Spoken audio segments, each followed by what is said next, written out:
In the fall of 2022, the Brown County Drug Task Force in Wisconsin was investigating Melia Sotelo, who was at the time in her mid-teens, in connection with the trafficking of counterfeit M30 Percocet pills containing fentanyl. On November the 29th, an undercover officer arranged a controlled buy of 5 pills from the team. But the investigation continued and the authorities didn't make the arrest. A few days later, on December the 2nd, Green Bay Southwest High School senior Jack McDonna bought 2 fentanyl pills from Sotelo. The following morning, he was found dead from an overdose, with drug paraphernalia located near his body. His death was investigated by the DePere Police Department, and on December the 6th, they contacted Brown County Drug Task Force investigators. That day, the task force set up another drug deal with Sotelo in which she agreed to sell 10 Percocet pills to a confidential informant. The meeting took place in the parking lot of a Green Bay Taco Bell. Officers descended on the scene and arrested Sotelo, along with her associate. From their vehicle, the police recovered 3 plastic bags of marijuana,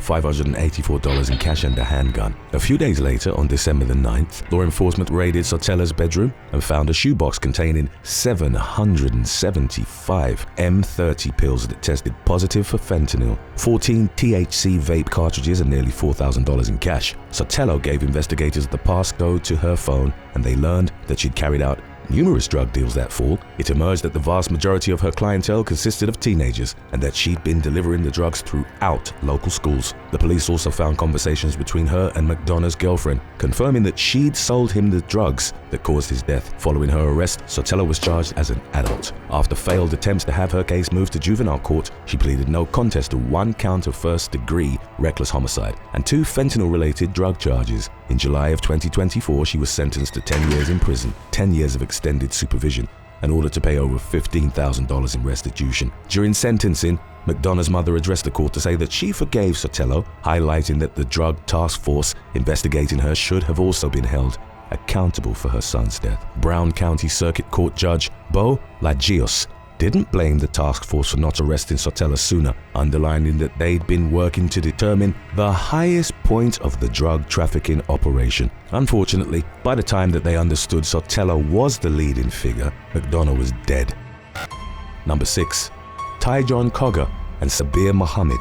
In the early hours of October the 23rd of 2023, an unnamed man in his 20s arrived at the Birmingham City Hospital in England with gunshot wounds to his leg and foot. The victim, a suspected gang member, refused to reveal what had happened to him. Officers launched an investigation starting from the Audi that had been spotted dropping him off at the hospital. Following a major CCTV trawl, investigators tracked the vehicle back to the Cape Hill Retail Park in the town of Smethwick, where the victim's video-recorded shooting had occurred earlier on October the 23rd. 2 men, Johon Koga and Sabir Mohammed, both in their 20s, were arrested in connection to the incident. Koga had driven a stolen Ford Cougar to the scene, as seen in the footage. Mohammed got out of the vehicle and fired a sawed-off shotgun at the victim. The shooting was revenge for the stabbing of an associate of Koga's shortly before midnight on October the 21st. Following a trial at Birmingham Crown Court, Koga and Mohammed were cleared of attempted murder but found guilty of possession of a firearm with intent to endanger life. Their sentencing was scheduled for October of 2024.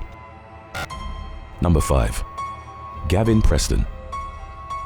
Leading up to the fall of 2023, Gavin Preston had become one of the most feared gangland enforcers in Melbourne, Australia. He was dubbed Capable because he was considered capable of anything and had the nickname tattooed on his neck. Preston had been involved in violent crime, including armed robbery and weapons use, since his late teens. In 2012, he went to the apartment of drug dealer Adam Corey with the alleged intention of discussing threats that one of the latter's associates had made to his life. Preston would later tell a court that Corey panicked at the sight of him and brandished a pistol. The enforcer claimed that he wrestled a weapon off him and fatally shot him 3 times. He was initially charged with murder but pleaded guilty to the lesser charge of defensive homicide and was jailed for 11 years. At the time of the legal proceedings, the enforcer's lawyer said that he dreamed of becoming like one of the people on the tram, an ordinary person. Preston was imprisoned at the maximum security Barwon prison, where he almost died after he was stabbed during a 2014 ambush in the exercise yard. Preston suffered 9 stab wounds, several cuts to his face and head, as well as a 6-inch cut down his right jawline. When he was released from prison in February of 2023, a source told The Age, "No one's buying the story he wants a quiet life," adding, "He's always been mad, and that's not going to change." During his criminal career, Preston had feuded with Melbourne's most notorious criminals, was suspected of planning multiple assassinations and had formed 2 prison gangs. The police deemed him a serious threat and described him as a wrecking machine. On September the 9th of 2023, Preston was having breakfast at Sweet Lulu's Cafe at the Keilor Village in Melbourne's northwest. He was joined by 26-year-old Abbas Jr. McKnight, also known as AJ. He was the son of Melbourne gangster Nabil McKnight, who was shot dead in 2020. While Preston and AJ were in the outdoor seating area at Sweet Lulu's, a black Audi SUV pulled up across the street. A CCTV clip showed a hooded man sprinting towards their table and then opening fire on Preston. The latter was struck multiple times and dropped to the ground. AJ was shot in the upper body after he'd gotten up from the table and attempted to flee. He survived after receiving emergency surgery care, but 50-year-old Preston was pronounced dead at the scene. The reason for the assassination was unclear, although it was widely suspected that it was gangland retaliation. The Herald Sun revealed that a murder contract of up to $1 million had been placed on Preston's head. Jaden Tito and Rabbi Sahabi, both in their 20s, were arrested on charges of attempted murder and murder for the hit. In August of 2024, they entered not guilty pleas, and their trial was likely to start in 2025. Number 4. Incident at Ryu Palace Las Americas Hotel. On October the 2nd of 2024, a 30-year-old Mexican national was gunned down in broad daylight outside of a luxury 5-star resort in Cancun. The victim was on the beach at Playa Carasol in front of the Ryu Palace Las Americas Hotel when he was shot 4 times by assassins who then fled the area on jet skis. Hotel workers provided first aid to the critically injured man, but he died before the arrival of paramedics. Viral footage showed beachgoers clad in swimwear taking refuge in the hotel's reception. In the incident's immediate aftermath, local law enforcement believed that the shooting was connected to disputes over the local drug trade. The victim, who was identified as a drug dealer, was suspected to have been involved in an eerily similar attempt on the lives of his rivals. In July of 2024, in the same area of Cancun, he was believed to have been riding one of 2 jet skis involved in the attack. As gunfire erupted on the beach, he and other gunmen missed their targets. A preteen, only identified as Santiago, was struck by multiple stray bullets. He was enjoying a Sunday at the beach with his family and was uninvolved in the dispute. Santiago was rushed to an area hospital where he was pronounced dead. As of the mid-October of 2024, local police had not yet detailed precisely how the 2 shootings were connected. Number 3. Aaron Carrari and Josiah Manful. On March the 1st of 2014, London drug dealers Adam Carrari and Josiah Manful traveled in a black Ford Fiesta to a meetup spot on Montague Road, a quiet residential street in Leytonstone. Not long after their arrival, they were boxed in by 4 other vehicles. A gang of youths armed with blades launched a vicious attack on them. In under a minute, Carrari was stabbed 11 times while Manful sustained 13 knife wounds. The latter was able to get out of the vehicle and took a few staggered steps before collapsing. He and Carrari were pronounced dead shortly thereafter. According to Scotland Yard, the Ford held cash and drugs, but the attackers only stole Carrari's phone, which reportedly held his client list. The man was a successful drug dealer, trafficking in crack cocaine, heroin, and cannabis on the streets of Leytonstone. He was targeted by rivals trying to muscle in on the operation. Devontae Campbell, Casey Jones, Alex Bernard, and Omar Hassan, all of whom were in their late teens and early 20s, were found guilty of the double murder. Prosecutors described the attack as swift, frenzied, and utterly brutal, and as the gang's attempt at a show of force on rival territory. Campbell, who was identified as the ringleader, was jailed for life along with the others. They all received minimum terms of over 30 years behind bars, with the exception of Hassan, whose time in custody was set at 26 years. Today's topic was requested by Princess Candlewax 5170 and Rosemary YouTube. If you have any other topics you'd like to learn about, subscribe and let us know in the comments section below. Number 2. Isel Romo.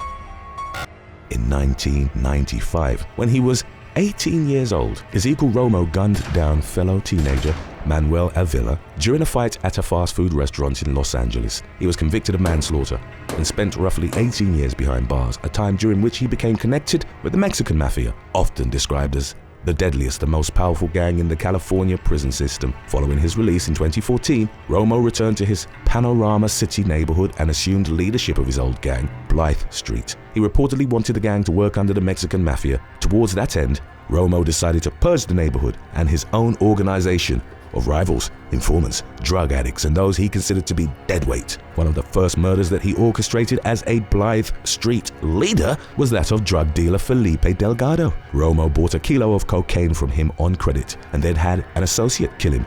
Not long after the hit, Romo pleaded guilty to a drug charge and was given a 4-year sentence. It stemmed from an incident in which law enforcement found him driving around with a bag of meth in his possession while locked up. He used a contraband phone and continued to oversee the drug and collection rackets run by his gang in Panorama City. He resumed the purge of Blythe Street ranks and ordered more assassinations, some of which were carried out through his right-hand man, Oscar "Smokey" Molina. A 2017 WhatsApp message from Romo to Molina read, "All I ask for is complete control of Panorama City." Isidro Topo Alba, a Blythe gang veteran who'd previously clashed with Romo, was gunned down in his Dodge Avenger. In August of 2017, his girlfriend was with him and narrowly escaped the shooting by playing dead in the back of the vehicle. 21-year-old Carlos Rio was fatally shot in the back while spray painting Blythe Street graffiti on a wall on Valerio Street. The young man was reportedly killed because he'd tattooed his face with the letter B to express allegiance to the gang without being formally inducted. 3 more murders of gangland rivals followed in 2017, coordinated by Romo from behind bars. His relationship with Molina deteriorated by 2018, allegedly because the latter owed people money and was using drugs. That year, at Romo's orders, Molina was executed while leaving his Tobias Avenue apartment. A woman who'd been waiting for him at the residence, 23-year-old Karen Tobar, was kidnapped in an unlicensed bandit cab. 12 days later, she was considered to be a loose end due to her connection with Molina, and her body was later found abandoned in a park with over 60 knife injuries. Once the intricate web of killing was traced back to Romo, he was convicted of murder, attempted murder, and conspiracy to commit murder. In his closing argument, Deputy District Attorney Eric Siddle told the jury, "In Romo's world, if you don't fit the mold, if you don't do what he wants, you get killed." He was sentenced to life without parole in August of 2023. About a year later, Romo was killed at Centinela State Prison in California. Seasoned criminals Christian Moreno, Johnny Garcia, and Christian Hernandez ambushed him in the prison's day room. They didn't stop stabbing Romo until guards doused them with pepper spray 4 times. The motive behind the hit wasn't made immediately clear, but it was suspected to have been related to Romo falling out of favor with the Mexican mafia. If these stories from the street weren't savage enough, then stick around to see how crime duos can fail miserably in our previous release of When Female Crime Duos Go Wrong, coming up right after number 1. Number 1. Mohamed Amra. French career criminal Mohamed Amra started committing offenses at the age of 11 and by May of 2024 had amassed a total of 13 convictions for armed violence, robbery, extortion, and criminal conspiracy, among others. In 2022, he was indicted for a gang-related kidnapping that resulted in death in Marseille.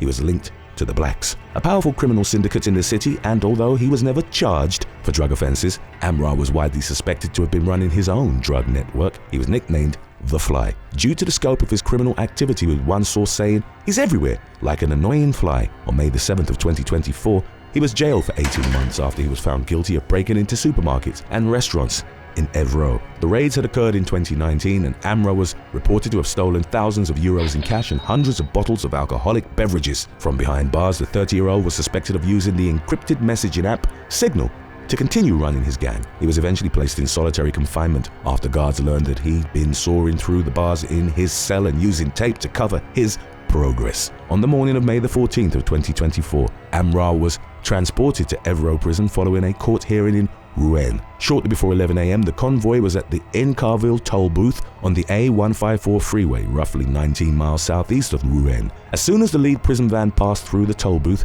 it was rammed head-on by a Peugeot 5008 SUV, which had previously been reported stolen. The convoy was blocked, and in the moments that followed, 4 balaclava-wearing men clad in all black emerged from an Audi A5 and a BMW 5. They opened fire with automatic rifles on the convoy in an attack that was captured on CCTV and on cell phone video by others in traffic, including the passengers of a coach who desperately sought cover inside the vehicle. The prison officials were equipped with handguns and returned fire but stood no chance against the heavily armed attackers. 2 officers were killed and 3 others were severely injured. The ambush was over in a matter of minutes.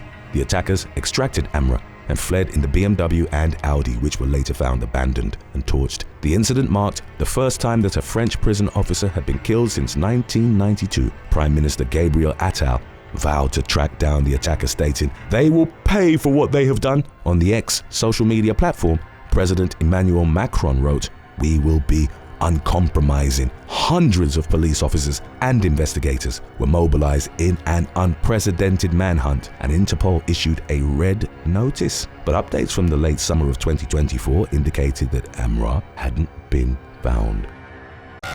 Number 8. Tamara Thomas and Erica Raina. In the summer of 2022, 2 Florida women were arrested for carrying out several 7-Eleven robberies in Lee County. The suspects were identified as Tamara Thomas and Erica Raina, both aged 26, who were well organized in their criminal activity. They were caught on surveillance cameras walking into the 7-Eleven near Gladiolus and Summerlin in South Fort Myers. Thomas and Raina wore masks while clad in black from head to toe and had also fitted their getaway vehicle with stolen plates in an effort to elude the authorities. One of them used a gun and demanded cash, while the other ripped off as many lottery tickets as possible. That same morning on July the 27th, they'd also robbed a 7-Eleven located at 11891 Palm Beach Boulevard, from which they'd also made off with cash and lottery tickets. The police additionally connected them to a previous 7-Eleven robbery which had occurred on July the 8th. The two were eventually arrested after law enforcement conducted a traffic stop on the gray sedan they'd used in the spring. A search warrant was executed at their home and produced the stolen lottery tickets, as well as the handgun with which they'd held up the stores. Thomas and Raina each faced 3 charges of armed robbery and possession of a firearm by a convicted felon. Number 7.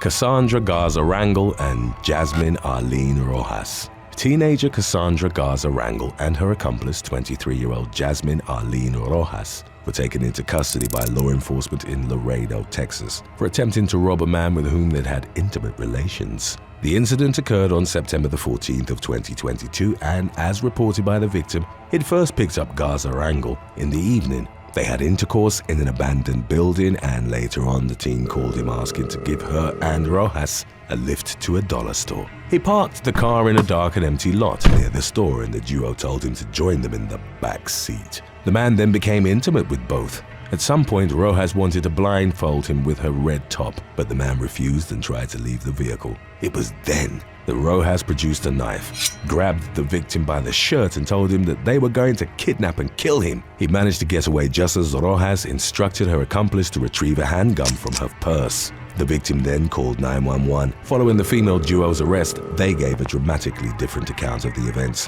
Rojas claimed that the man had offered them a lift, but then pulled out a condom, which caused them to fear that he was going to assault them. She went on to state that she'd asked Gaza Wrangle to brandish a gun, expecting that they'd have to act in self-defense. The stories, however, were riddled with inconsistencies, amplified by the fact that the man's wallet and ID were found in the teenager's possession. The duo consequently faced charges of aggravated robbery.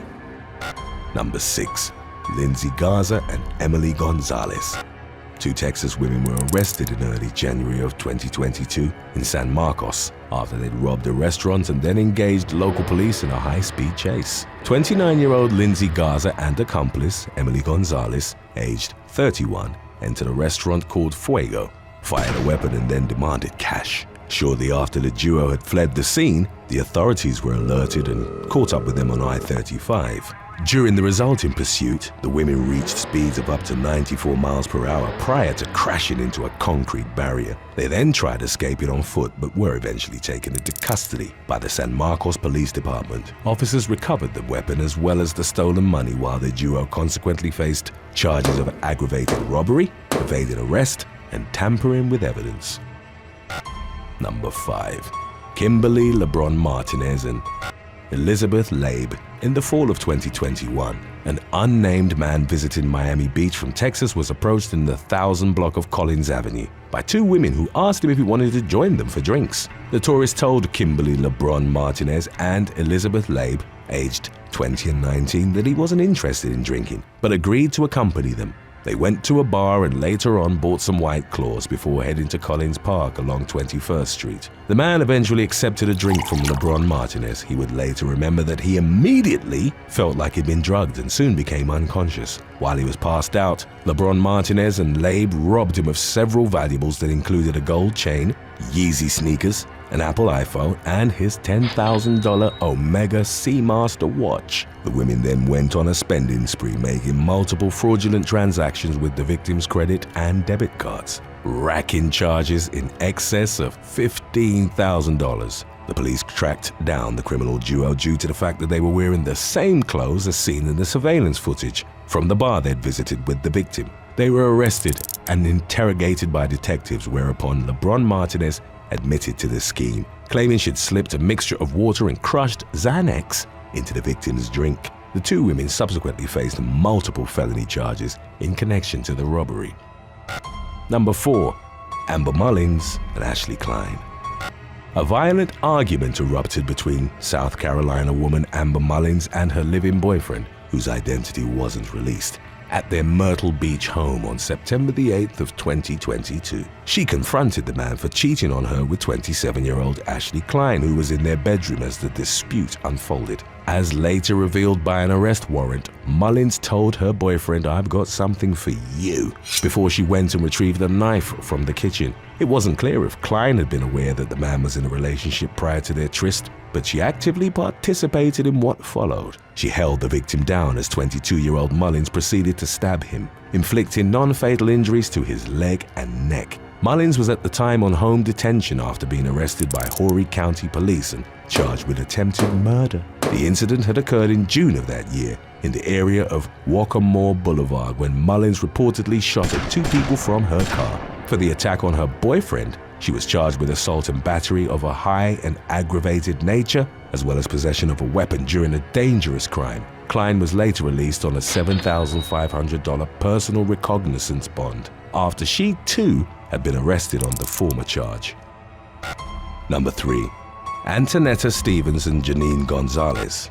At around 1 p.m. on August 11th of 2022, police in Gwinnett County, Georgia, were called to an apartment complex near the 2900 block of Buford Drive. 30-year-old Ashley Bocanegra had been left in critical condition following a physical altercation with a female duo. Bocanegra was struggling to breathe after she'd suffered broken ribs and a ruptured liver in the fight. She died in a local hospital before surgery could be performed on her. An investigation later revealed that the victim's boyfriend, who wasn't named, was also involved with another woman, 27-year-old Antonetta Stevens. She was friends with the man's sister, teenager Janine Gonzalez. The female duo lured Bocanegra to the apartment complex with the intention of attacking her in connection to the love triangle. They took the woman's phone and then viciously beat her, inflicting the injuries that ultimately ended her life. Gonzalez's brother, who was also in the apartment at the time of the attack, was left with wounds all over his back and shoulders after he tried to intervene. Bocanegra,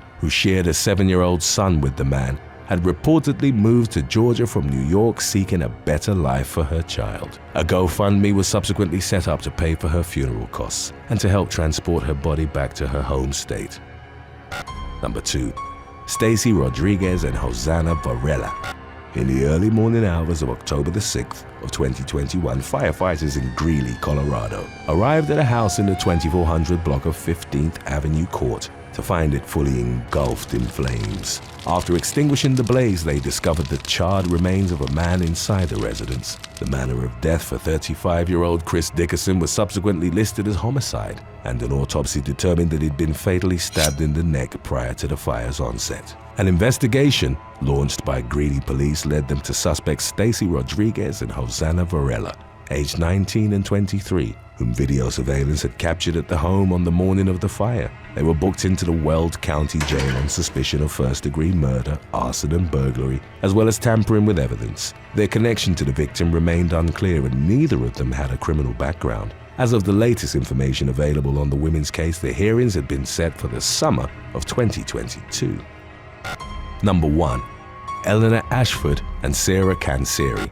Australian couple Eleanor Ashford and Sarah Canseri were arrested in March of 2021 for a string of armed robberies conducted in the southwest Sydney area over the course of only 2 hours. Ashford and Canseri, both aged 23, were described by local media as an Instagram influencer couple, and the former was identified as the daughter of a well-known surgeon in Wollongong. The duo used a variety of tools in the robberies, including knives, a hammer, and a rusty axe. Just before midnight on March the 25th, Ashford and Kanseri robbed a gas station on Heathcote Road in the suburb of Moorbank. Witnesses at the scene later reported that the women threatened the cashier, demanding cash and cigarettes, before fleeing in a Mitsubishi Lancer. While investigating the first crime, law enforcement received a second call from a gas station on Nuwara Road, reporting another robbery. Then, at around 1:15 a.m., officials were alerted that an employee from a station on Camden Valley Way had been threatened with a hammer and robbed. The female duo said to have been responsible matched the description of the suspects from the previous two incidents. CCTV photos later shared to the media showed the armed couple, who were wearing headscarves, as they carried out one of the robberies. Not long after the third incident, law enforcement stopped the Lancer, and the search of it yielded the weapons used in the spree, as well as the cash and cigarettes they'd stolen. The couple were taken into custody on charges of armed robbery. Thanks for watching. For a month, would you rather be homeless or have your residence become the home base of a drug cartel? Let us know in the comments section below.